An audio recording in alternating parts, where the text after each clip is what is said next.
All right, here is a build for Juggernaut Boneshatter. Make sure you check the notes and the description of the video. Might update the POB link before League starts, so grab it right before League start, right before you start playing. POB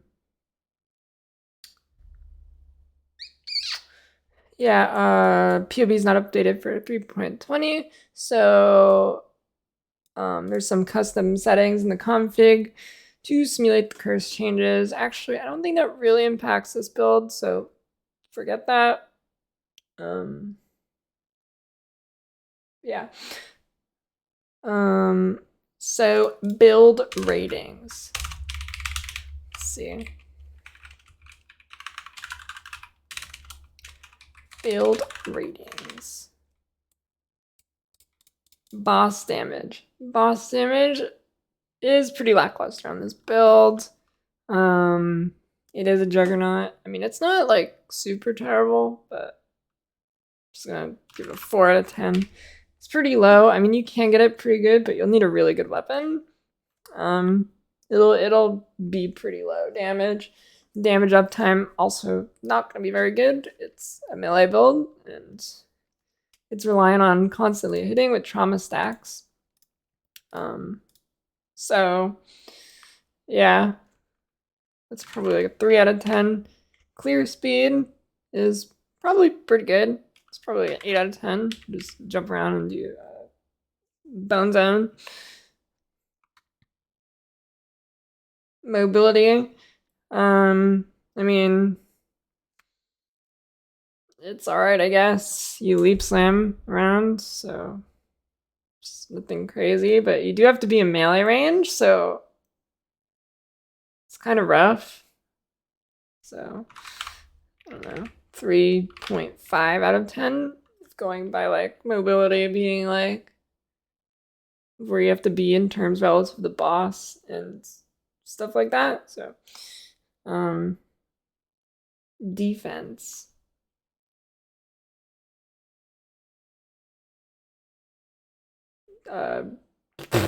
Clearly this is like the highlight of the build. If you're playing this build, it's because you want something really tanky. It's like a big 10 out of 10. You know what? I'm not doing mobility anymore. That's a weird stat. Clear speed is good enough. All right. So the main mechanics of the build is a jug, so you get a ton of defense from that.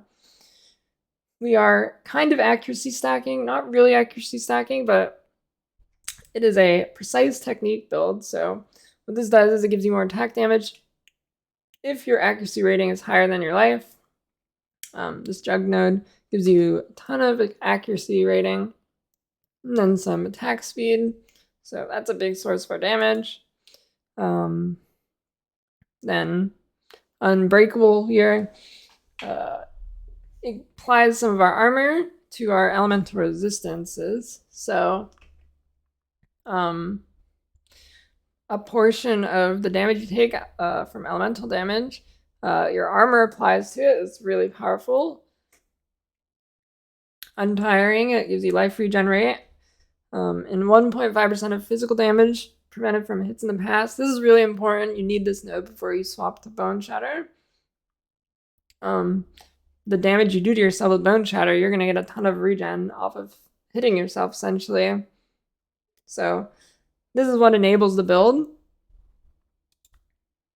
And then finally, Unstoppable. Cannot be stunned, can't be like chilled or frozen or anything, and you get movement speed.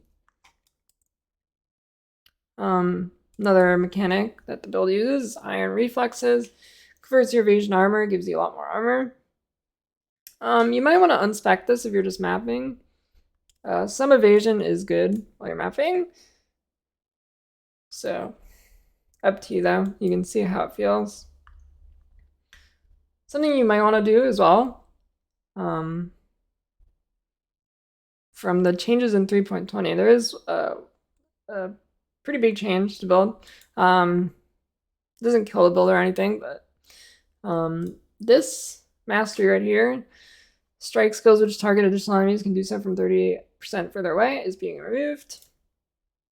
So your range will be 30% shorter than it previously was.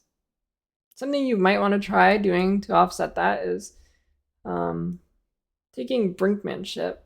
It gives you some more AoE, and then what it allows you to do is you also get the +3 to strike range on your mastery. I can't choose it yet here, but your other mastery will be +1 to targeted strike enemies, whatever it's called. Whatever strike skills target one additional enemy. Tribal Fury gives right now, it's going to be on the mastery next league. So you have to take that mastery. And so it's worth considering taking this and getting the +3 melee strike range to kind of make up for that, the loss of this 30% right here. And then you get some AoE too, which will help your clear. So the trees, here's the full endgame tree, due to or pending to some changes. If you test that and you feel like it helps out or not. Here is normal lab, cruel lab, Merc lab, level 85. At level 85, you probably won't have enough accuracy. Or you might actually have enough accuracy. You might want to consider taking these nodes too. This would be a good early anoint, as well as instinct to be a good early anoint to help you suppress or cap your suppression, because it's kind of hard to get suppression for a while in this build. But you could check your accuracy, and if it's higher than your life, you can click that node. If not, don't click it. I mean, it doesn't hurt, but yeah. Level 93 here. And then, let's see. Items. Your items are basically going to be life and suppression and resistance, and some accuracy where you need a really good amulet to cap your accuracy really easily is Hinakora's Sight. Gives you a huge amount of accuracy. Also makes it so you can't be blinded, and it gives you a little bit of extra spell suppression, extra prevention. A really good helmet early while you're trying to cap your suppression is Elevore. If you're spell capped, you can otherwise just use a regular rare.